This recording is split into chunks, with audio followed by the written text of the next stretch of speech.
साथियों, मैं doctor Manoj Ahuja news channel में आपका हार्दिक अभिनंदन करता हूं। आहूजा न्यूज चैनल आज आपके लिए विशेष खबरें लेकर के उपस्थित हुआ है। मैं आपको बता दूं, हमारे आहूजा न्यूज चैनल पे हमारे 3 विशेष उद्देश्य हैं। जिसका पहला उद्देश्य हमारा आपको लीगल अपडेट की जानकारी देना, दूसरा उद्देश्य हमारा मसूदा विधानसभा से जुड़े हुए महत्वपूर्ण खबरों की जानकारी देना और तीसरा हमारा उद्देश्य हमारे मित्र शुभचिंतक और उनके परिवार से जुड़े हुए अपडेट। कस्बे में राष्ट्रीय लोक अदालत की सफलता के लिए एक और जहां बालिका उच्च माध्यमिक विद्यालय से रैली का आयोजन किया गया, तो वहीं दूसरी ओर बार एसोसिएशन के अधिवक्ताओं ने भी लोक अदालत को सफल बनाने के लिए कमर कस ली है। बार एसोसिएशन के पूर्व अध्यक्ष प्रदीप रानका ने बताया कि मोटर दुर्घटना मामले, चेक अनादरण के मामले सहित राजीनामे योग्य मामलों में पक्षकारों से समझाइश करते हुए कई मामलों में राजीनामे करवा दिए गए हैं, जिनका राष्ट्रीय लोक अदालत में निस्तारण किया जाएगा। वहीं लोक अदालत के प्रचार प्रसार के लिए बेंच की ओर से आज रैली निकाली गई। रैली को अपर जिला अब सेशन न्यायाधीश सरिता मीना, अतिरिक्त मुख्य न्यायिक मजिस्ट्रेट शेर सिंह मीना व सीबीईओ सत्यनारायण नागर, अधिवक्ता परमेश्वर शर्मा व महावीर सोनी ने हरी झंडी दिखाकर रवाना किया। छात्राओं ने कस्बे के मुख्य मार्गों से होकर रैली निकाली, जिसमें छात्राएं नारे लगाते हुए न्यायालय परिसर में रैली का समापन किया, जहां एडीजे सरिता मीना ने उपस्थित छात्राओं, पक्षकारों व अधिवक्ताओं को न्यायालय में विचाराधीन प्रकरणों व प्री लिटिगेशन के मामलों को आपसी सहमति व राजीनामे के माध्यम से निस्तारण करने की बात कही, जिससे अनावश्यक समय, धन व विवादों से बचा जा सके।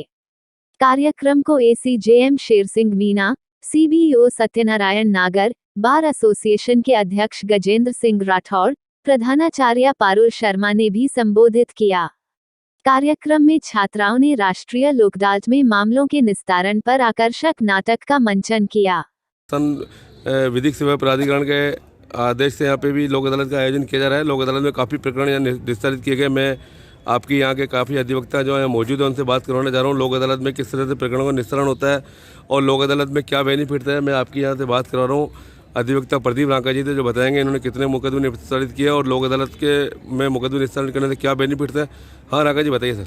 लोक अदालत के माध्यम से कल करीब 100 से अधिक मामले प्री लिटिगेशन और विचाराधीन प्रकरणों के निस्तारित होने हैं, जिसमें हम सब अधिवक्ताओं ने योगदान दिया है। 10-20 मामले सभी के हैं और लोक अदालत के मामले से निस्तारण करने से ये फ़ायदा है कि इस मामले में ना किसी की हार होती है, ना किसी की जीत होती है और इन मामलों की कभी भी भविष्य में कोई भी वारिसान, कोई भी पक्षकार अपील नहीं कर सकता है और आपसी भाईचारा बना रहता है। आपने कितने मुकदमे निपटाए थे?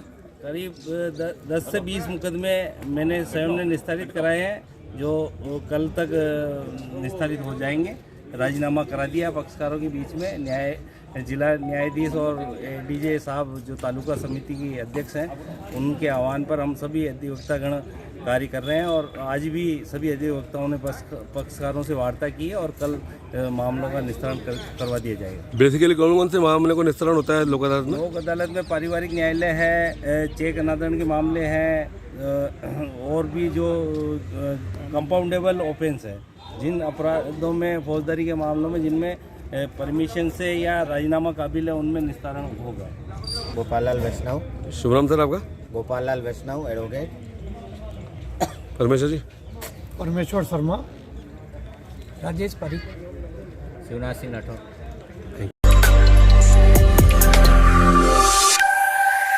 कस्बे से होकर भिनाए जाने वाली सड़क की दुर्दशा खराब होने की वजह से पिछले काफी समय से आमजन को परेशानियों का सामना करना पड़ रहा था। बांदनवाड़ा से सरगांव की दूरी मात्र 8 किलोमीटर है, जिसमें ही हजारों गड्ढे बने हुए थे, जबकि इसी रोड से होकर प्रशासनिक अधिकारियों व जनप्रतिनिधियों का गुजरना होता है। ग्रामीणों ने इस सड़क को सुधारने के लिए अधिकारियों व जनप्रतिनिधियों को कई बार निवेदन किया, लेकिन स्थिति जस की तस थी। विगत दिनों आहूजा न्यूज चैनल ने इस खबर को प्रमुखता से उठाया था तथा इस संबंध में सार्वजनिक निर्माण विभाग के अधिकारियों व जनप्रतिनिधियों के बयान भी लिए थे, जिस पर उन्होंने भी शीघ्र ही सुधार करने के लिए कहा था। आज जब इस सड़क पर पैचवर्क हो रहा था, तो ग्रामीणों ने कहा कि आहूजा न्यूज की खबर का असर है। ग्रामीणों ने कहा कि आहूजा न्यूज चैनल जन जन की आवाज बन चुका है।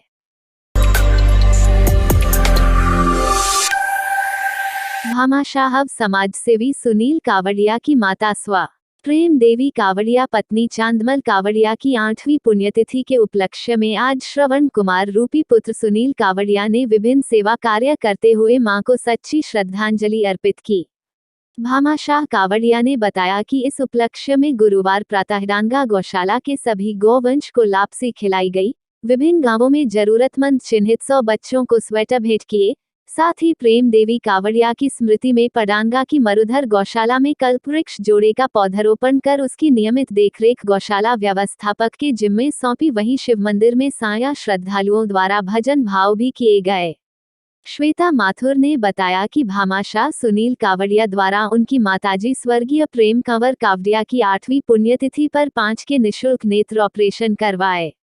उन्होंने बताया कि गुरुवार को ग्राम कुंडका लांबा से रामेश्वर जी प्रजापत पुत्र लादू प्रजापत, ग्राम मादेरा से रुक्मा देवी पत्नी सूरजमल गुर्जर, ग्राम सथाना से गोगाराम पुत्र सूरजमल प्रजापत, ग्राम बरेली से सोनी देवी पत्नी गोपाल साहू, ग्राम कानपुर से चांद कंवर पत्नी उदय कंवर की आंखों के ऑपरेशन भामाशाह सुनील कावड़िया व उनकी टीम की देखरेख में निःशुल्क करवाए गए। उपरोक्त 5 ऑपरेशन सहित भामाशाह कावड़िया द्वारा अब तक कुल 288 जरूरतमंदों के निःशुल्क नेत्र ऑपरेशन करवा दिए गए हैं।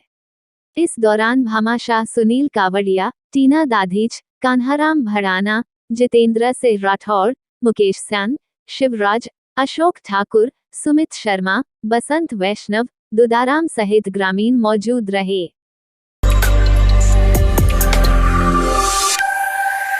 निकटवर्ती ग्राम नागोला के प्राथमिक स्वास्थ्य केंद्र में गुरुवार को महिला नसबंदी शिविर का आयोजन किया गया। प्राथमिक स्वास्थ्य केंद्र नागोला के चिकित्सक नितेश सैनी ने बताया कि शिविर में 53 महिलाओं की दूरबीन द्वारा नशबंदी की गई। नसबंदी से पहले सभी महिलाओं की जरूरी जांच की गई। इस शिविर में नागोला सहित चापानेरी सेक्टर के लाभार्थियों ने भाग लिया। इस शिविर में FRHS नामक एनजीओ ने अपनी सेवाएं दी, जिसमें 2 सर्जन डॉक्टर गुरुबचन सिंह और डॉक्टर राजेंद्र कुमार के साथ में 2 सहयोगी फरजाना और पुष्पेंद्र थे। साथ ही इस मौके पर नागोला प्राथमिक स्वास्थ्य केंद्र पर doctor Nitesh Saini, doctor Kailash Meena, male nurse Pukhraj Bairwa, lab technician Hariram Jat, CHA Shivratan Mali, Mukesh Kumar सहित चिकित्सा स्टाफ मौजूद रहा।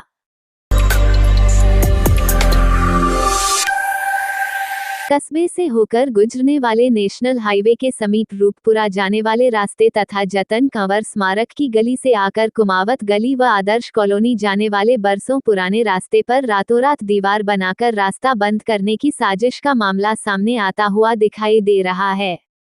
लगभग 1 वर्ष पूर्व जब इस रास्ते पर निर्माण कार्य चल रहा था, तब ग्रामीणों ने रोड जाम करते हुए इस रास्ते पर अंडरपास बनाने की मांग की थी। तब IRB कंपनी के स्थानीय अधिकारियों व ग्राम पंचायत के प्रतिनिधि भंवर सिंह राठौड़ ने मध्यस्थता करते हुए ग्रामीणों को आश्वासन दिया था कि इस रास्ते को बंद नहीं किया जाएगा और इस स्थान पर अंडरपास बना दिया जाएगा। तब जाकर ग्रामीणों ने आंदोलन वापस लिया था, लेकिन कुछ दिनों से इस रास्ते को बंद करने हेतु निर्माण सामग्री डाल दी गई है, जिसको लेकर ग्रामीणों में IRB कंपनी के खिलाफ जबरदस्त आक्रोश व्याप्त होता हुआ दिखाई दे रहा है। ग्रामीणों ने बताया कि उन्होंने स्थानीय सरपंच के पुत्र भंवर सिंह से पूर्व में किए गए वादे के संबंध में बात की तो उन्होंने गोलमाल जवाब दिया, जिसको लेकर ग्रामीणों ने कंपनी के प्रतिनिधियों से बात की तो उन्होंने कहा कि राष्ट्रीय राजमार्ग प्राधिकरण द्वारा दिए गए नक्शे व निर्माण स्वीकृति में यहां अंडरपास बनाए जाने का प्रावधान नहीं है, जिसकी जानकारी मिलने के बाद ग्रामीणों में कंपनी की कार्यशैली को लेकर जबरदस्त आक्रोश व्याप्त हो गया है। वहीं इसकी जानकारी मिलने के बाद कस्बे के एडवोकेट व पत्रकार डॉक्टर मनोज आहूजा ने अंतर्राष्ट्रीय मानवाधिकार एवं अपराध रोधी संगठन के प्रदेशाध्यक्ष की हैसियत से जिला कलेक्टर अजमेर, मुख्यमंत्री महोदय व सड़क परिवहन मंत्रालय तथा देश के प्रधानमंत्री नरेंद्र मोदी को पत्र लिखकर राजस्व नक्शे में दिए गए रास्ते तथा ग्रामीणों द्वारा बरसों से कदीमी रास्ते के रूप में काम लिए जाने वाली रोड को बंद नहीं करने तथा अंडरपास बनाने की मांग की है। क्या कहते हैं विवेक चौहान? विवेक चौहान ने कहा कि अंडरपास बनाना हमारे क्षेत्राधिकार में नहीं है, न ही हमारी कंपनी के प्रतिनिधि ने ऐसा कोई आश्वासन दिया है। क्या कहते हैं तहसीलदार भीमराज परिहार? राजस्व नक्शे में दिए गए रास्ते को बंद नहीं किया जा सकता। ज्ञापन मिलने पर उचित कार्यवाही की जाएगी। क्या कहते हैं ग्राम विकास अधिकारी महावीर प्रसाद शर्मा। सरपंच के पास मोबाइल फोन नहीं होने की वजह से ग्राम विकास अधिकारी महावीर शर्मा को फोन लगाकर इस बारे में जानकारी ली गई तो उन्होंने अनभिज्ञता जाहिर की।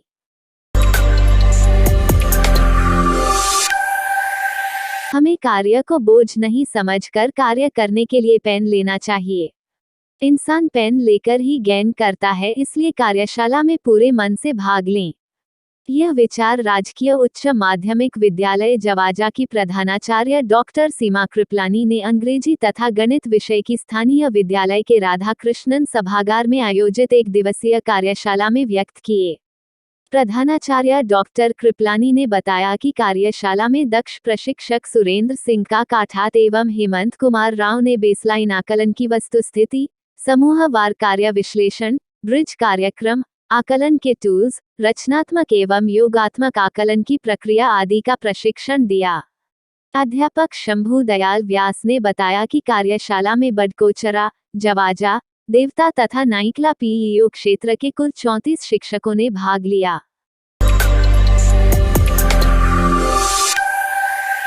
श्रीमद् भागवत सप्ताह ज्ञानयज्ञ कथा के वक्ता राष्ट्रीय संत श्री श्री 1008 महामंडलेश्वर श्री दिव्य मोरारी बापू के मुखारबिंद से महारास, कंस का उद्धार, उद्धव गोपी संवाद, श्री कृष्ण रुक्मणी विवाह पर सुंदर चित्रण किया गया। रुक्मणी विवाह पर उपस्थित सभी महिलाएं नृत्य से झूम उठी। जन्म लेने वाली प्रत्येक वस्तु विकास करती है, पर यह विकास ही उस वस्तु को अपने आप विनाश की ओर ले जाता है, जैसे बचपन, जवानी, बुढ़ापा आदि। काल का एक अर्थ है समय, दूसरा मृत्यु अथवा मृत्यु के देवता धर्मराज। समय कभी किसी चीज को एक रूप में नहीं रहने देता, सतत परिवर्तन ही संसार में एक स्थायी प्रक्रिया है। मनुष्य की प्रकृति बाह्यमुखी या अंतर्मुखी होती है। बाह्यमुखी वाले दुनियादारी में ज्यादा ध्यान देते हैं। वो अंतर्मुखी अध्यात्म में यानी दुनियादारी के पीछे न दिखाई देने वाली जो शक्ति है, उसमें अर्थात ईश्वर में व उसके द्वारा बनाई हुई प्रकृति की खोज में ध्यान देते हैं। बच्चों की अपनी अपनी प्रकृति के अनुसार ही उनका विकास होने देना चाहिए। मनुष्य के बाहरी रूप अथवा जाति की अपेक्षा उसके ज्ञान व गुणों में ध्यान देना चाहिए एवं उनकी प्रशंसा करते रहना चाहिए। यह संसार द्वैत की नगरी है, जैसे सुख दुख, शांति अशांति, अमीर गरीब, काला गोरा, ऊंचा नीचा आदि। इससे ऊपर उठकर अद्वैत, सत्य, भेदभाव रहित स्थिति को प्राप्त करना ही हमारा प्रयत्न होना चाहिए। यह जगत परमात्मा की मौज का खेल, नाटक, लीलारूपी सृष्टि है। इसका अनुभव साधन रथ ही कर सकता है। जीवन साधना का अर्थ है जीवन को अपने व समाज हेतु उपयोगी बनाना है। कथा के दौरान शिवराज बियानी, रामगोपाल वर्मा, शिवजीराम सोमानी, बद्रीलाल शर्मा, किशनलाल डसानिया, कैलाश पालीवाल, आनंदीराम सोमानी, मुकेश तोशनीवाल, दिनेश वैष्णव सहित कई महिला पुरुष उपस्थित रहे।